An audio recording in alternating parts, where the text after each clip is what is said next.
As football returned over the Labor Day weekend, so did a sign of religious freedom in America. In Bremerton, Washington, Coach Joe Kennedy took a knee and prayed at midfield. CBN's David Brody was there for the momentous occasion. It looked like your normal Friday night high school football game in America, with one major exception.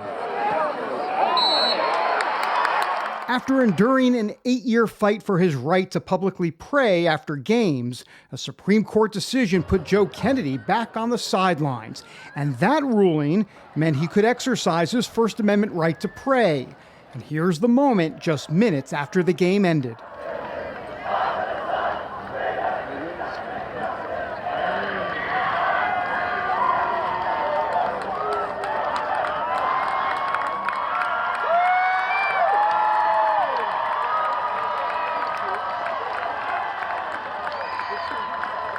Afterwards, the coach told a throng of waiting reporters what he prayed. I said thank you probably 30 times. I had no other words. What do you say to the one who got me here to begin with? What we asked for from the Supreme Court and all the courts was just to be able to be a coach and to be able to pray after a football game.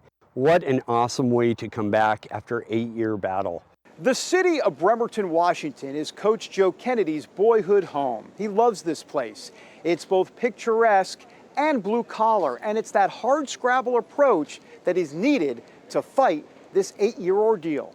It has not been easy. Victory came with pain and suffering, even threatening his marriage. We're about to get a divorce over all of this because I'm putting my wife through hell and she's crying every day. That's because his wife Denise was the head of HR for the school district that her husband was fighting against. A tough spot for sure. I was so angry at him. I spent a lot of time being angry because I didn't understand his intention.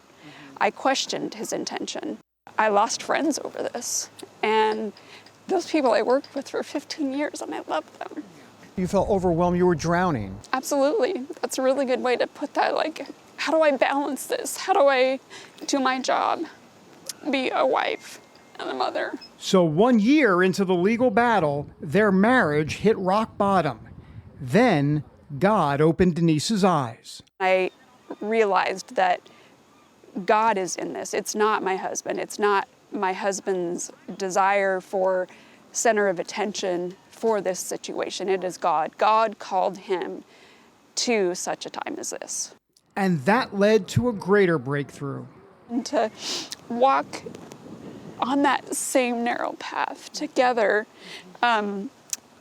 it's, no weapon formed against us shall prosper.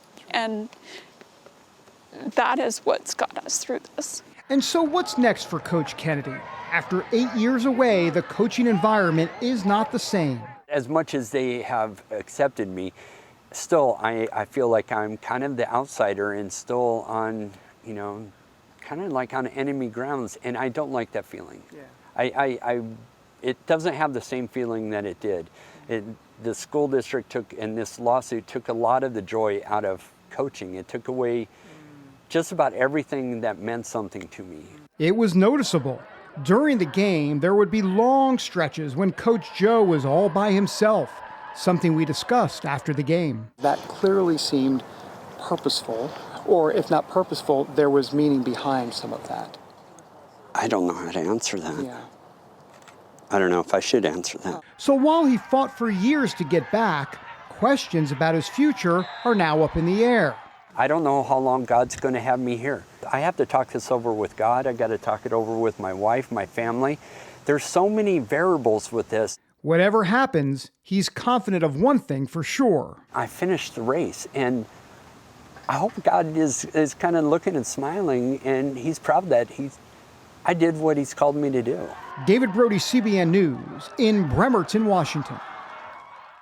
And CBN News will be watching closely to see what Coach Kennedy decides for the future. Our reporting suggests change could be in the air sooner rather than later. Be sure to follow cbnnews.com for the latest updates.